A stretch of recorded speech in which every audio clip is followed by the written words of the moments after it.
Welcome to Zero Gravity's podcast. Today I have my good friend, Andrew. He is the CMO at SKALE. Completely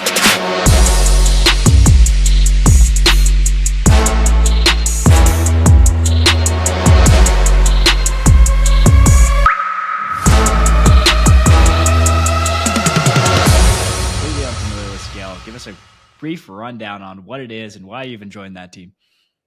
Yeah, so the TLDR at SKALE is the gas-free invisible blockchain. We are a layer one network of blockchain, so it's actually more than one blockchain. Obviously one of the key differentiators is no gas fees. I think what that enables is obviously an invisible, frictionless experience. So one of the examples I like to give is, a lot of times in crypto, when you're trying to, onboard a friend or onboard a relative, it starts with, bring some fiat on chain, add chains to a wallet, make sure to have gas fees on the wallet, all of these different steps that I think, again, are just very, very challenging. For us, it's as simple as, hey, there's this great game on iOS or Android or the Epic Game Store. You can literally download it and play it and not realize that you're processing transactions on the back end. I mean, who would have thought making users pay for gas fees would be very difficult to get people on chain, not to mention all the other problems. But real quick, I know you have a very storied background, so I want to even walk back to before you got to SKALE, because I know you've been in the industry quite a bit of time. So walk us through a bit of your experiences and what even led you to SKALE. Yeah, I have a very non-traditional experience. So actually started a company called Creative Artists Agency, CAA, which at the time was, #1 talent agency in the world. At that point in time, I was basically a bridge between Madison Avenue. So, all the big brands like Coca-Cola and Delta. And then later Silicon Valley, working directly with folks like the Zuckerbergs or, at Twitter, Biz Stone. And, the best way to think about it was, a lot of major brands understood the power of culture and entertainment, right? But obviously very different industries, very different operating structures, very different languages. A lot of what I was doing was kind of serving as the bridge on both sides there, helping brands really leverage the power of Hollywood and entertainment, and then helping Hollywood really understand how they could leverage the other side of the table, right? And that included things like launching media companies, building entire social platforms that got acquired, really, really interesting things, or even bringing celebrities onto Facebook. I was part of the team that did that with the Zuckerbergs. And then on the Silicon Valley side, I think the best way to think about it was, you had big tech coming into Hollywood. So I was working with folks like Google to help launch Google-backed media companies, right? Or, working with Facebook to try to drive mass adoption through celebrities, things like that. After that, went to NBC Universal, which at the time, world's largest traditional media company, right? So many television networks, theme parks, pretty much everything you could think of globally from a media perspective. And so I helped build and scale that in-house agency to about 60 people, and we were $1 billion business. And best way to think about it is, most traditional brands, when you see a commercial on TV, they're probably investing about $300,000. My team was doing $100 million marketing campaigns. So they were the largest marketing campaigns in the world. Most of what we were doing was, again, leveraging every single media asset under the umbrella, and working with, big folks like Amazon and General Motors and, Targets of the world. Then, basically left there, went to one of those Google-backed media companies that I helped kind of incubate, which funny enough, NBCU had invested in. And so that was called Tastemade, who just got acquired, I think, a couple of weeks ago, which is exciting. So I went in there to help effectively scale a next-gen media company. So think instead of TV and, traditional mediums, something that's distributed against social, helped grow that to about 300 million monthly actives. And worked with them to actually architect some really interesting partnerships with brands. So I was developing TV shows for folks like Chase and Capital One, and doing some really interesting things with Amazon. And then Amazon actually invested in us, and then poached me, brought me into headquarters, where I was the global head of entertainment and culture, and basically sat under kind of a tiger team under Jeff that really controlled the mass marketing, mass media budgets around the world, everything from Super Bowl ads to billboards to literally the marketing you'll see on boxes and trucks and things like that. And where I would say that group had been doing a lot of traditional marketing, what they hadn't cracked the code on was things like podcasts, or, Netflix doesn't have advertising. How do we leverage that? Or sports sponsorships or influencer partnerships. And so a lot of what I was doing was working with data data scientists internationally to do experiments and literally crack the code on these things and leverage, my non-traditional experience and relationships to basically prove that models were effective. And then we would start to invest, pretty significant budgets behind that. I think we were called, the $6 billion team for a reason. Was there for about 3 years, was, I would say, one of the very few folks at the entire company that was multi-country, multi-product, worked across pretty much every single vertical at Amazon, including like 3P partners. And then basically decided I wanted to go back into the startup space. I had already worked with folks like Andreessen back in the day because I'm also a Web2 VC. The 4 emerging areas were all interesting. I would say blockchain was very interesting to me just because I think Web3, there's just so many implications, many of which I don't think we've even seen yet to the technology. And so at that point said, all right, if I'm going to jump into this, very early, in my opinion, stage industry, what's the most stable infrastructure? So, interviewed with folks like Arbitrum and Chainlink and, ended up becoming the first CMO of Arbitrum, was there through, effectively the Arbitrum airdrop. Then after that, having helped build, a pretty robust DeFi ecosystem and brand, wanted to get closer to the surface. So worked for a cross-chain DEX aggregator that was Solana, SVM compatible, started to work a little bit more in the Solana ecosystem, which was really fun. And then been at Scale for a year. My anniversary, I believe, is next week. So 1 year at Scale, where I'm our first chief marketing and growth officer. Also an advisor. I don't take on a lot of advisory work, a little bit every year that interests me personally. So advisor to Nillian, who, congratulations, I think just had a really successful, go-to-market. Love the team over there. Advisor to Addressable, who's built programmatic ad network, is really AdTech guys, really, really great technology. Working with, I would say, a lot of the major brands in the industry. And then also working with some former Amazon colleagues who are building a SocialFi app on Berachain. So a little bit of everything, but been in a 3-time crypto CMO now in the industry for 3 years. Feels like about 30 at this point, but it's interesting. It's definitely interesting. Yeah, I've always heard crypto is actually devastating for the hairline. I guess I haven't been. I still have my hair. Yeah, we're still holding on. I can feel myself reducing my temple amount every single time. Now, one thing you mentioned, because you have such a storied past, and we talk to so many companies that have a really big problem with the cold start. Now, for people that are unfamiliar with the cold start, it's like, hey, we've got this great idea for a product and we're struggling to get users. And I mean like actual users, not like, hey, we have some Zealy campaign and a bunch of people from like, Nigeria and Argentina are like farming it. How do we get actual users in your experience? Yeah, it's, I love some of the memes that go around because I think like a lot of marketers have been through a lot of similar experiences in this industry. I think, and it's not a crypto thing. Like I'll tell you, because we were talking about this before I came on, but like I've been in emerging tech for 20 years. I've worked in VR, AR, machine learning, AI, autonomous vehicles, all these areas. I've seen similar patterns, and also as a Web2 VC, very much invested in like the D2C revolution, 10 years ago. You see a lot of the same patterns, and like it's very, very early for the industry, right? And I think part of the issue is a lot of these founders, have non-traditional backgrounds, meaning like you have a lot of folks coming from academia here. You have a lot of developers, which, at Amazon, I was working with what are called, cross developers that work across, many different functions and teams. I think a lot of what I've seen in this industry is what we call the ICs, individual contributors, where they're folks that, sit and code. And I think as a result of that, what I've seen over time is you have a lot of leaders that just have never had exposure to marketing, right? And so they have their own assumptions and perceptions and POVs, but again, it's very different than, I would say, someone that's again been a marketer for over 20 years and worked in every single industry in every single country and has seen kind of the nuances and differences, and candidly has probably controlled over $1 billion in spending for brands over the years, right? So a lot of kind of learnings over the years. I think the problem becomes in general, number one, product market fit, right? And the biggest thing, and you and I were talking about this earlier, is just there still today is a lot of friction, right? In general. And you've seen things that have removed friction, like, shout out to the team at Phantom. I love that team quite a bit. That's a great example where they took something that was very cumbersome, the onboarding process, and said, hey, now you can download an app and, very quickly set it up and use it, or I look at what Jupiter, the aggregator on Solana, has done recently. Same thing. You can download this mobile app, right? And even just by creating these mobile-like experiences, they are creating less friction and I would argue more product market fit with a much larger audience than those that are technologically sophisticated and already on chain, right? But I would say the challenge to date has been, again, the friction, right? And so if you would argue kind of where's the product market fit, I would say with a lot of these dApps, the product market fit is with the existing audience that's been here for a number of years, many of which are developers that are also users, intellectually curious folks. Many people kind of refer to in traditional marketing the mass adoption bell curve, right? And I would argue we've been in kind of quadrant 1 and quadrant 2 for the 3 years that I've been here.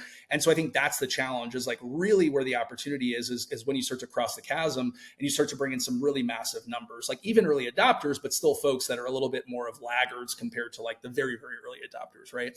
And so I think you're seeing more of that happen right now. I think you're seeing better user experiences, better interfaces, but even case in point at Scale, that was a reason that I chose to come here. And I had been an advisor actually before I became our CMGO, because again, I saw, well, because of no gas fees, we're able to create invisible experiences, which means we're able to remove all this friction, which means we do have better PMF, not just with normies, but also with gamers and also with, folks that might use traditional Web 2 AI dApps, because we've got a lot of Web 2 AI dApps, or, folks that are using social media networks in Web 2, because now we have SocialFi dApps, which again, you could just download the mobile app, open it up and use it. And I think even for a lot of these now, what you're seeing is rather than, connecting a wallet, it's sign in with an email address, generate a password, and then these dApps are generating a backend wallet for you, right?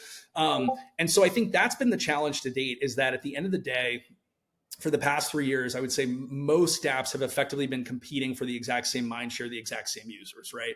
I think folks that are truly trying to solve for a lot of these barriers and friction, these are the ones that stand to gain the most opportunity, right? And this is why I look at Phantom's rapid growth, look at how they've removed the friction, and now they're not just, swashing around all the same users as everyone else, they're bringing in net new users, So I think PMF is huge, but I think again, like reduction of friction and barrier is probably the number one thing. And I saw this at Amazon too. I mean, a lot of times we were launching very, very complicated technology for mass market consumers, right? And we had to take a step back and go, this is too complex. Like we at headquarters love this product, but can my mom or my neighbor actually use this product? And can they onboard to it seamlessly? Maybe not, right? Maybe we need to go back to the drawing board. And so, even at Scale, you'll see I've really tried to kind of work with the team to create all kinds of these resources. We have, for example, like an onboarding experience that literally walks you through every single step you could need to, and it becomes a utility site for you. Or, we created our own gas-free questing platform, the first gas-free questing platform in the industry, because we're like, this could be a great learning opportunity. But also there's a lot of folks that just, to your point, like want to experiment, but don't want to spend a lot of money, right? Or even we created a research hub, because I'll tell you, as someone that's not just a, CMGO advisor trader, there's a lot of folks that just really struggle to find high quality research. Like, as a lot of things on the timeline are paid for or biased. And I was like, let's create a centralized hub that has everything from, third party researchers, so that a smart trader or a family fund or an institution can just go here and download these reports and read them and study the numbers instead of, wading through perceptions and opinions on Twitter, So, but I would say that's the biggest challenge right now. Yeah. Yeah, funny enough, you mentioned, and I'm becoming more bullish on Solana. Not to shill Solana, but I actually, I firmly, maybe I'm kind of like a weird person in crypto, because I don't firmly believe in decentralization. I know my own company, like I call the shots. I ask a few people, and like I almost think there's too much sprawl, where it's like too many chains, too many dApps that don't really work, and Solana calling winners. I don't know how you think about that, but I kind of look at like Steve Jobs, who came in, it's like, all right, we've got way too many products here, consolidate, and that's kind of what I saw their foundation do. I think like one of the things I've noticed over the years, because, I've now been the CMO of multiple chains. I've worked with, other chains. 3 years ago, I feel like everyone was trying to be what was called a GP chain, general purpose. They're like, build anything on us, right? And the problem with that is like, to your point, if there's no shortage of chains and there's no differentiation between chains, all it's going to result in is increased fragmentation. And what's probably going to happen is everyone's going to go for, well, where can I get the best grant, or where's the best opportunity, right? Versus kind of like, what's the right experience for my developers, or what's the right experience for our potential users, right? And so I think what the smart folks have done over time is at least started to kind of double down on like, what is their purpose, right? So, SKALE is GP, right? But I think it's very obvious, like there's incredible PMF, product market fit, in gaming, right? And I said when I first got here, I think there's incredible PMF with both AI and SocialFi. And the reason is these are high performance dApps, right? These are dApps that process lots and lots and lots of transactions, right? And regardless of whether you are paying for transaction fees or your users paying for transaction fees, if you're doing that kind of volume of transactions, that number is going to add up, right? And that's going to become a barrier for you in the long run. And so that's why I think, again, you see a lot of these types of dApps choosing to launch on SKALE. The other thing with gaming, for example, is, again, most traditional gamers have a negative perception of crypto and blockchain. I do think over time that's going to change. I totally understand why. I've worked with all the traditional gaming publishers, Prime Gaming, even folks like Candy Crush back in the day I worked with, right? So I get it. I see the disconnect. I think, again, at SKALE, like, you can hide the technology, right? You don't have to call it blockchain. And we're the only ones that have this Unity partnership where we're actually incubating games together, right? And so I think, even though SKALE is arguably a GP, I would argue in some ways, like, it is built for high performance, right? And high performance includes very specific categories, right? Not everything. When I look at, for example, think of another good example for you. When I look at Arbitrum, where I used to work, right? Like, they have obviously built a very robust DeFi ecosystem. There's an extremely high TVL, right? So again, if you are launching a DeFi dApp, you might say, well, there's already this type of user base here, or there's already this type of liquidity here, or, whatever it is, like, that's a good fit for me, versus this brand new chain that has no existing DeFi ecosystem or no existing user base, right? I think with Solana, like, and I said this very early on, I was always quite bullish on them because I felt like what they were doing is they were trying to create, again, like a consumer facing chain, right? And they were trying to remove the friction. They were supporting dApps that I would argue are leaning very much into, mobile interfaces, very familiar UXs. And I think, again, that was probably a big reason I chose to come to SKALE. Was it was one of the only chains where you could create Web 2 like front ends for all these dApps, which then, again, enables Web 2 users to come into Web 3 seamlessly, right? But I would argue in general, I think chains that have shifted into being a little bit more purpose-built, or at least really leaning into like, what is our PMF and doubling down on it, I do think long-term they're going to be more successful than folks trying to do everything, all over the place. Yeah, I definitely agree with that. I mean, here's my perspective, and I think you'll probably fall in line with this as well. Is like, my mom never thinks like, oh, Facebook's built on PHP, or like, hey, she never thinks about the servers. And I suspect this is where like everything's going. So like in the future, probably like SKALE's marketing would just be like straight to gaming studios, straight to developers. But where do you see things kind of going for SKALE? Yeah, I mean, it's always a tricky one, right? It's always a little chicken and egg, right? And I'll give you kind of my take. So you can do B2B marketing, right? Like, you can market on LinkedIn, you can market on, various platforms that developers actually use. Most folks that are developers probably dislike marketing. So I think you have to understand also, like, what's the type of content that resonates with developers, or what does developer marketing actually mean versus traditional marketing?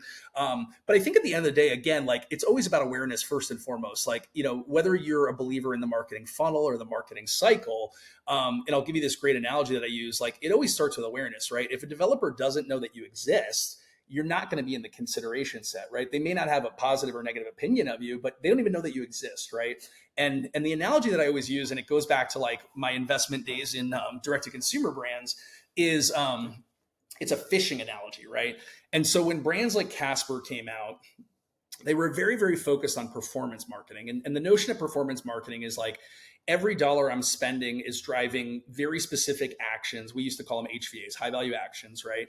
And what you're doing over time is you're effectively trying to make that spend more and more efficient, right? So it could be something like, this amount of money drives this amount of click-throughs, right? My CTR, my click-through rate is X.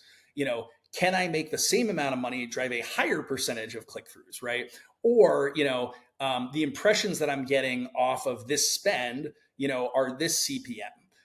Can I get more sophisticated with my targeting to effectively reduce my CPM to make the cost of my impressions more efficient, right? Like, all this scientific stuff, right? And so I think at the end of the day, and this was always kind of my POV, I felt like if I'm building a game, let's say I'm a game developer, right? What I really care about, because one of my best friends works at PlayStation headquarters, is I care about players, right? Like if I want to build an actual sustainable business, I need real players to play my game consistently. And then over time, I need to develop a revenue stream that is sustainable, or multiple revenue streams that are sustainable, right?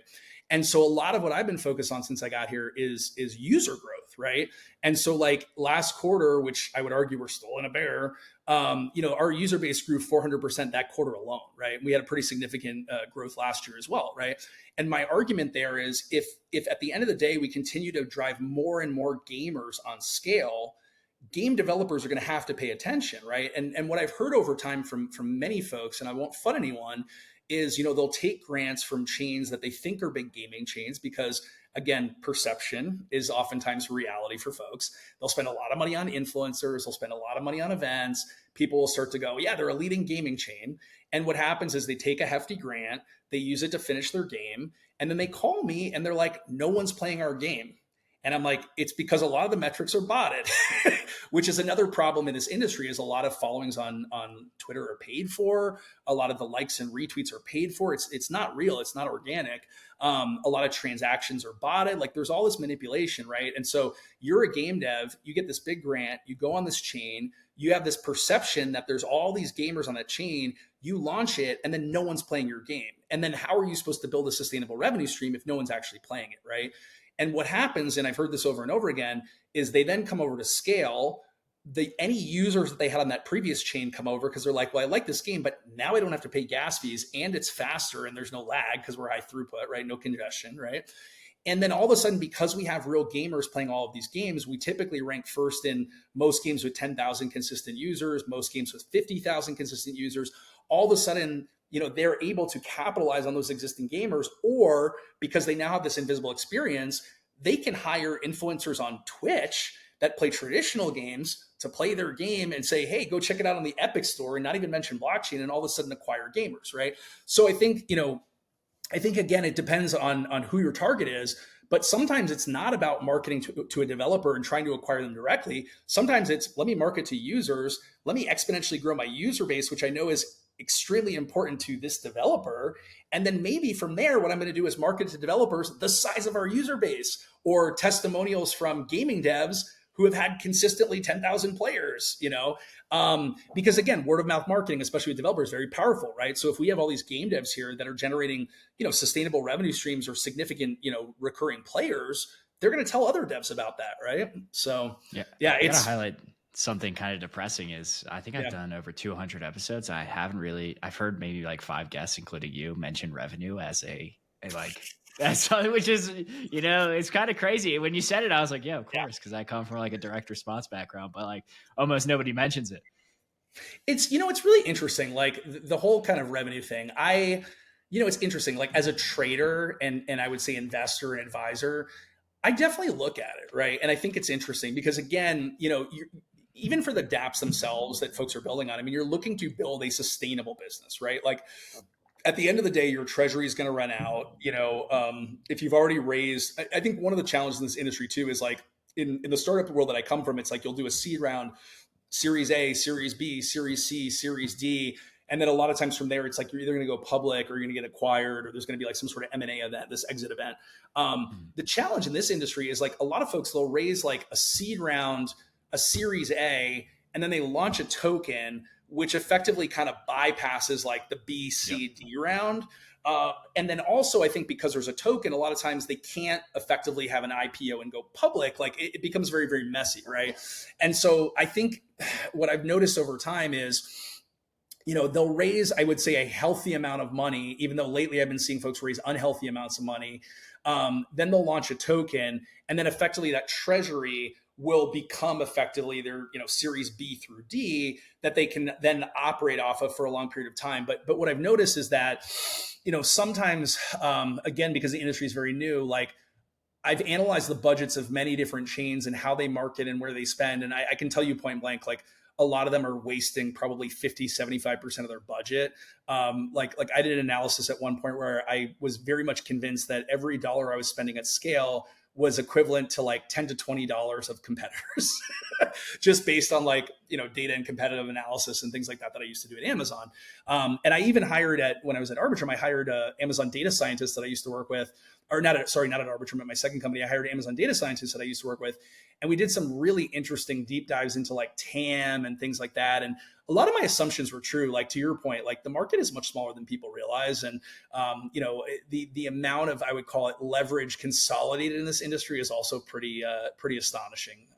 But yeah, in Web 2, I mean, it's all about revenue. It's all about, if you're going to do a series B, C, or D, like you've got to show, good revenue, good growth, healthy EBITDA, like all of these things that you just don't typically see in Web3. You also don't typically see boards in Web3, which is a little shocking to me. I think in Web2, what I'm used to is a lot of times the folks that come in to take you from 0 to 1, they're just not the folks that take you from 1 to 10 for many different reasons. What I'm used to in Web2 and even to this day is, the leadership team gets you from 0 to 1, and then the board comes in and says, all right, now we need to bring in operators, right? And you CEO, you're going to be a president, and you CTO, you're going to be whatever. And then they bring in kind of, typically CEOs, COOs, folks like that really take the company to the next level.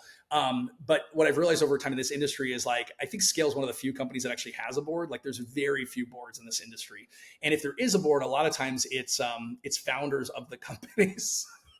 So there's no one like keeping them in check. And I would say even with boards, like, because I'm on the board of different companies, it's like really what you're tapping into is this incredible think tank of folks that either have extremely significant experience or have been through these things before, right? So these are your advisors. These are the folks that are giving you that expert advice. And when you don't have those people to lean on, a lot of times it's going to be more and more kind of test and learn failure. It's just going to take you longer to get there from point A to point B. Yeah. Yeah, 100%. I agree with all that. I was raising for an AdTech startup at one point. And it was like, hey, Yeah. the people you want on your like board and as investors are not just there because of the money. You want them to open doors for you, and you want the CEO of Trade Desk on that board. That's exactly, what you want. Exactly. But that's exactly who you want. Yeah, and that's why. Well, it's really interesting. Like, just to give you the example, like this is how I became an advisor to Addressable. Is these guys were building programmatic ad tech for Web3 using wallet targeting and technology.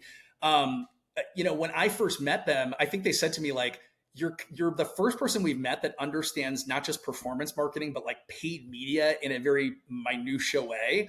And I was like, yeah, I used to control massive media budgets, not just for myself, but for others. Like I have to understand this stuff. And they started kind of just asking me all these questions. And I just kind of explained to them, I was like, here's why you don't have PMF here, or here's the challenge that you're going to run into there. And then, literally, I don't know, 2 days later, they're like, would you like, please be an advisor for us? And I've now been an advisor for those guys for 2 whole years, Israeli ad tech guys. And what's been great is like, as someone that's been a marketer for 20 years, controlling billions of dollars of media, I can actually help them steer that product and help them create that product in the right direction. And now fast forward, I don't know if I can name names, like they have some pretty incredible businesses using their product. And it's, obviously resulting in a sustainable business for them. So.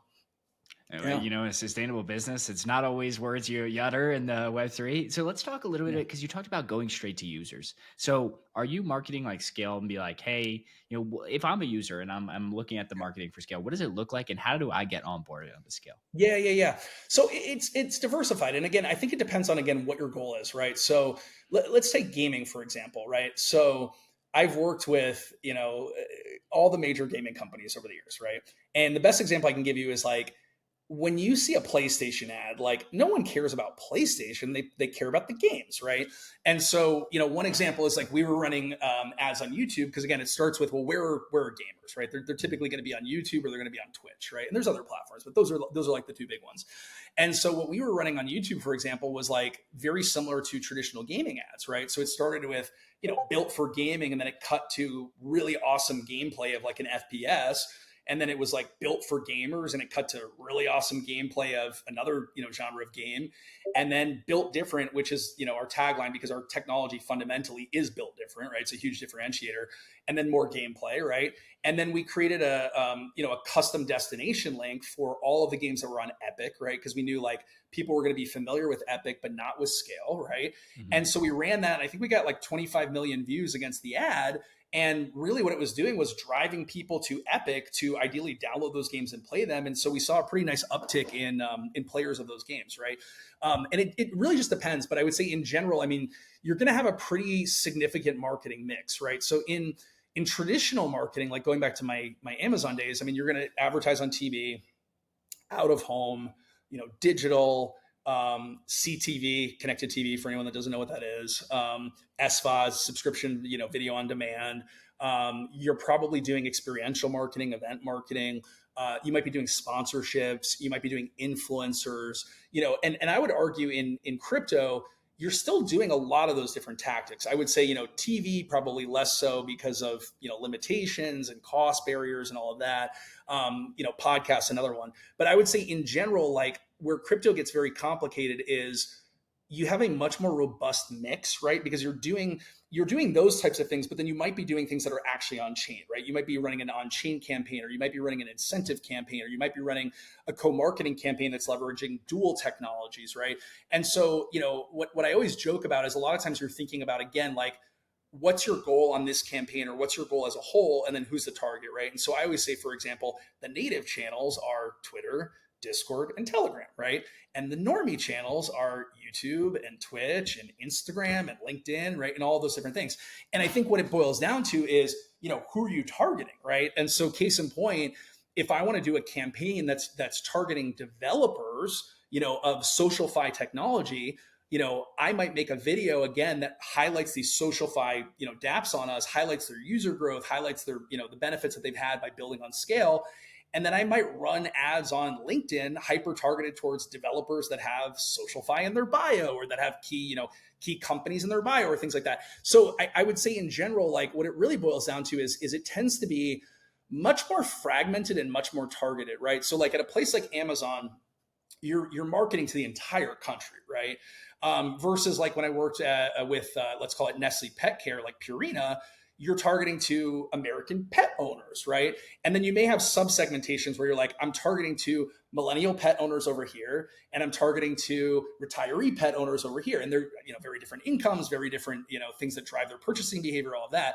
But I think in crypto, that's where it gets really tricky, because sometimes you're targeting Web 2 users, sometimes you're targeting Web 3 users, sometimes you're targeting developers, sometimes you're targeting institutions, sometimes you're targeting family funds, sometimes you're targeting whales. I mean, there's so many different targets, right? And so a lot of times, I would say you're going to have, let's call it the always on marketing, where you're like, okay, what are my North Stars, right? So for me, it was number one, brand awareness. Like people didn't know that Scale existed when I got here. What I heard from pretty much all of our BD folks was at the beginning, we reach out to folks, they don't know who we are, right? Fast forward, I've been here for a year. I was talking to our head of BD, and he's like, oh no, our awareness is through the roof. He's like, everyone we talk to knows who we are, right?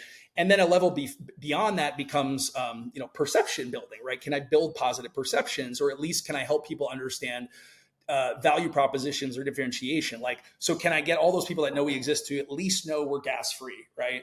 Or that because we're gas free, we can create invisible experiences, Web 2 like experiences, right? Or can I help make sure that they understand that we have one of the largest active gaming audiences, right, on our chain, a real user basis, right? And so again, where it really starts is you're going with kind of, all right, I've got my always on stuff. And here are my priorities. So for me, awareness, number one, right? Which I still have to give you that analogy. It's good. Number two, positive perception building, which then drives, intent, right? Another example for me was like users. Like I want to grow our user base, because as our user base grows, so does our developer base, right? And so we're doing things to acquire gamers, or we're doing things to acquire, young people that might want to use a dating app, right? All these different things. And so you'll kind of effectively have your always on marketing happening. And then you're going to have, I would say, like very targeted campaigns. And a lot of times the segmentation and demographics of these folks are going to differ greatly, right? It's kind of the same as like when I worked at Amazon, we had a lot of different products and services, right? Like, so for example, the person that's going to become a Prime gaming user, very different from the person that's going to shop at Whole Foods, very different from the person that's going to outfit a house with Ring products, right? And so even though they all fall under the Amazon umbrella and we're doing always on Amazon marketing, there's very, very targeted and segmented marketing happening with all these folks. And then in terms of channel selection, again, it boils down to who the target is and what their behavior is, right? Like what channels do they live on? So, and then the analogy that I was going to give you before that I think is really interesting is like this fishing analogy, right? So the D2C brands, when I was working with them like 10 years ago, it was all performance marketing. It was like, we want to know that every dollar we spend drives, X action or X result, right? And a lot of us that came from like the brand marketing side were like, this is not going to end well. And like it didn't. Like a lot of them, it didn't end well. Some of them, they lucked out. But on the brand marketing side, and this is kind of the traditional marketing side, really what you're talking about is like awareness, building positive perceptions, shifting negative perceptions, driving like purchase intent, and then ideally driving that actual purchase at the bottom, which is typically the performance marketing side, right? And the analogy that I give is like, it's like fishing, right? And so let's say you have a pond in your backyard, right? And there's 20 fish in that pond. If you're good at performance marketing, what you're going to do is you're going to walk right up to that pond and you're going to fish out all 20 fish as fast as humanly possible, right? The problem becomes what happens when all 20 fish are fished out, right? And so what brand marketing does is while that person's standing there fishing those 20 fish out, it's increasingly making the pond larger and stocking it with more and more fish. And so instead of someone walking up and fishing out 20, you've got someone walk up, fish out 20, and they keep fishing while the brand person keeps making it bigger and adding more fish, right? So at the end of the day, you have to do both brand marketing and performance marketing. And I think like one of the biggest mistakes that I've seen is in the early days when you're a startup, you do tend to want to skew significantly more in the brand side, right? Because if no one knows we exist and no one knows what our value propositions are, or no one understands like what we do, how the heck do we expect them to use our product, buy our product, talk about our product, promote our product, all these different things, right? But I've noticed in general, not just in Web3, but in Web2, a lot of folks just go straight to performance, right? And I would argue in the early days, and let's use like Coca-Cola as an example, in the early days, you're going to do a lot of brand marketing, a lot of awareness marketing, a lot of perception building, because again, you've got to build that pond and you've got to stock it with fish, right? And then what tends to happen over time is, and let's look at Phantom. I think Phantom's done a great job building their brand and building perceptions and building awareness. Eventually you'll get to the point where you're like, okay, great. We've invested, a significant percentage of our annual budget into upper funnel tactics. Now we're going to shift, right? And now we're going to go 50-50, right? So maybe you're going 75-25. Now you're going 50-50. And then down the road, once you're a Coca-Cola or Crest, like one of the jokes when I used to work with P&G is they would say, the toothpaste sells itself, right? To some extent, right? It does. But at the end of the day, like then at that point, you're like, well, everybody knows the brand exists. Everybody understands it. Maybe we have to promote some new flavor, or maybe we have to promote some new benefit, to combat a competitor. But at the end of the day, like we can invest more in performance because, everybody knows we exist. Everybody understands the benefits of our product. But it's just interesting to me, like, and it's usually one of the biggest tells for me of someone that doesn't know anything about marketing is they tend to be 100% brand focused or 100% performance focused, or they've got the ratio wrong at the wrong period of time. And at the end of the day, you need both. And it really has to do with, I would call it like the life stage of a startup and where you're at, Yeah. Yeah, I want to ask you a final question because I know we're running close on time. So one is if listeners are like, hey, I love everything this guy's saying, I want to learn more about marketing. What's a resource or maybe some resources you would recommend for them to be like, okay, I've been doing marketing wrong. I want to learn more. Yeah, I hate to say it. It's a loaded question. And I'll tell you kind of how I learned it. I would argue like most books out there, Web3 marketing, Web2 marketing, and you know this because you come from AdTech, like they're all pretty bad. And they all get very, very dated very, very quickly because like algorithms are changing, strategies are changing, all of these different things, right? For me, what it boiled down to was, and this was again, maybe 20 years ago, like marketing had been very, very fragmented and it still is, meaning like, you work in production or you work in copywriting or you work in design or, all these different areas. Like, I don't think people realize most marketers, unlike developers, they're not 360. They're specialists, right? And the idea is that you take a group of these specialists and together that builds a machine, right? And also I think one thing that's important for people to understand is marketing does not generate instant results. It's a compounded effect over time. And in Web2, it's like, it takes about 5 years, right? And so when you see brands, have CMOs for 1 year or 2 years, it's like, you're not even doing the groundwork that's needed to then reap the benefits on the back end, which is crazy to me, right? But for me, I realized very early on, I was like, the future of marketing is going to be 360. And so for me, I was like, I'm going to work, and I did, client side, agency side, media side. I'm going to learn performance marketing and brand marketing. I'm going to learn B2C marketing and B2B marketing, all these different things. And I did. And I think for me, it's like, it served me very well, not just in Web3, but in Web2. It's like, I always have brands reaching out or recruiters reaching out because they're like, well, he's this next gen CMO that understands all this stuff. Whereas most, traditional marketers have to rely on agencies or have to build bigger teams, things like that. Right. So I'll tell you how I did it. And I really do think this is the way to do it. Right. At the end of the day, like you have to basically learn from the best professors. Right. So examples, like for me, when I was getting into things like brand marketing and design, I was learning from the executive creative directors of Apple, who are like two very good friends of mine, right? Or when I wanted to learn media buying and planning, I learned from the head of media buying for all of Disney, who controlled one of the largest media budgets in the world, right? Or, and all these different things, right? Or when I wanted to learn, digital social strategy, I learned from the head of digital at OMD, which was like one of the largest digital media networks, right? So what I effectively did is I built my own curriculum. I was like, what are all the different areas of marketing that I want to learn? And then who's the best professor that I can learn from, right? And then literally it was taking these people out to lunch or jumping on a hangout and just brain picking. And I think the key thing is you have to understand, and I believe in this, you always have to give more than you take, right? And so you're asking something from them, right? You're like, I want to learn from you. And, you can't abuse it. It's like, I would do it maybe once every quarter with each person. But it really paid off, I think, in dividends over time. But I took a step back and I was like, well, what can I do for these people, right? And obviously a little different, but at the time I was working in Hollywood, right? So one of the folks wanted to be a writer. I got her a manager, right? Another person wanted to be a composer. I've now got him repped by the best agency in Hollywood, and he's done composition for some really cool TV and film work, right?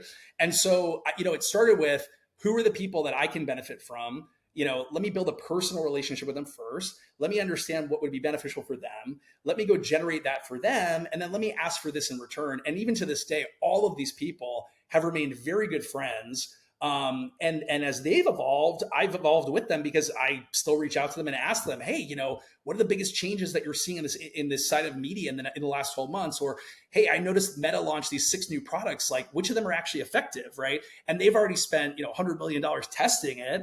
And I get to bypass 6 to 12 months of test and learn, So I would argue in general, like, don't read the books. I think it's really about finding really smart people that are best in class in their field, and then really just trying to learn from them. And the best way to learn from them is just to ask tons and tons and tons of questions, right? Yep. The other thing I would call out is, like, I see a lot of folks come from Web 2 into Web 3. And unfortunately, I see a lot of companies not really, let's say, like, onboarding them properly or giving them the time to onboard, right? Like it's a very technical industry. I mean, the benefit of AI now, as someone that used to work in AI and machine learning at Amazon, is you can learn everything, right? So you go in there and say, explain nodes to me like I'm 10 years old, explain oracles to me like I'm 10 years old, take this white paper and summarize it for me. I mean, AI can really help you expedite that learning and really kind of help you, make that learning curve shorter. So I wouldn't discredit like the ability to utilize that to just help, up level your knowledge base quickly. Yeah. I mean, I use it all the time. I know I do technical writing for companies, like, so we'll write their dev docs and things of that nature. And even like, I'll read through a white paper, I'll be like, oh, okay. And I was an ex-engineer at BlackRock and Google. So like, I'm not a dummy, right? But I'm just like, all right, it helps so much to explain novel concepts and all that kind of stuff. And I worked with Google a ton over the years. I really like those guys. They're good people. Great, good people. And then talk to us a little bit about, like, what does SKALE have coming up? How can people learn more? Yeah, absolutely. So, things I would call out, like, we have, I would say, a pretty robust, like, pre-TGE ecosystem. And so one of the things my team built that was really awesome is we have an ecosystem site that we created this year that offers what's called multi-tier filtering. So example, you could say, I'm interested in gaming, but specifically on mobile or specifically on Epic. But basically there's this smart filtering system that really helps you get from point A to point B. Because one thing I've noticed as a user is, because I do actually use crypto products, is like, I'll go to an ecosystem site and it just takes me forever to kind of get to like what I'm interested in, if that makes sense. And so I said, what I would love to do is take our ecosystem site and turn it into like an actual utility, right? And so what happens is you log in and then you can start by using the multi-tier filtering to find the things that you're most interested in. And then you heart them. And then we've built a Netflix style recommendation engine using metadata, right? So example being like, let's say I have hearted all first-person shooter games on mobile, right? And then let's say next week a new game launches and it's a first-person shooter game on mobile. That's going to get recommended to me as number one, right? Based on all that metadata. And so the benefit I would say with SKALE is you can head to the ecosystem page. You can very quickly identify and find things that you might be interested in. And there's even filtering like, show me everything that's pre-TGE, right? Or show me every game that's available on Epic. And then you can build your dashboard. And then over time, that dashboard will just instinctively refer you to all the new things that you're going to be excited about. And I would say Swell right now, which is the gas requesting platform, we put that on pause because there's a bit of a migration happening. But that was also a great platform because you could effectively explore the ecosystem, learn about SKALE, all for free. And then I would argue like also potentially qualify for some pre-TGE rewards in the future, which is really cool. And then if you head to the SKALE website, there's also, we created this Normie onboarding experience, but it's very simple. It explains to you kind of all the key differences between SKALE and other chains. It tells you how to set up a wallet, how to add chains to your wallet, how to bridge between chains, all these different things. And then we also actually just launched like our own version of kind of a Wikipedia called the Scalepedia, where same thing. It's like all these different terms or all these different things about SKALE that you may not understand. You can just very quickly go to this site, click on things and go, explain to me why this is a layer one, or I don't understand how there's no gas fees, or, wait, SKALE's a network of L1s. Like how do I go between these chains? And again, that's what I'm doing, is just trying to remove all that friction and all that barrier and just make all of these things so much easier for people. And I would say if you're a trader, head over to the Research Hub. I believe we're the first chain to ever create one of these. But again, we've aggregated both internal and third-party research reports. And so again, you can go in there, read all these research reports, see all the growth that we've had in the past year, see where we're outpacing competitors in certain areas, see new verticals that are starting to take off. And I would argue be a little bit ahead of the curve. Yeah, for sure. Absolutely. Well, finally, where can people find you online and where can they find SKALE? Yeah, so I'm at Andrew Saunders on CT. And then SKALE is at SKALE Network. And then our website is scale.space. And again, it's SKALE with a K. But yeah, if you've never experienced, gas free, I would say definitely give it a shot, because you're going to be shocked by what an invisible blockchain experience actually looks like. It's the future. Yeah. It's the future. All right. So everyone go get involved with Andrew, go get involved with SKALE. The links will be down in the description. Let's continue building the future of on-chain.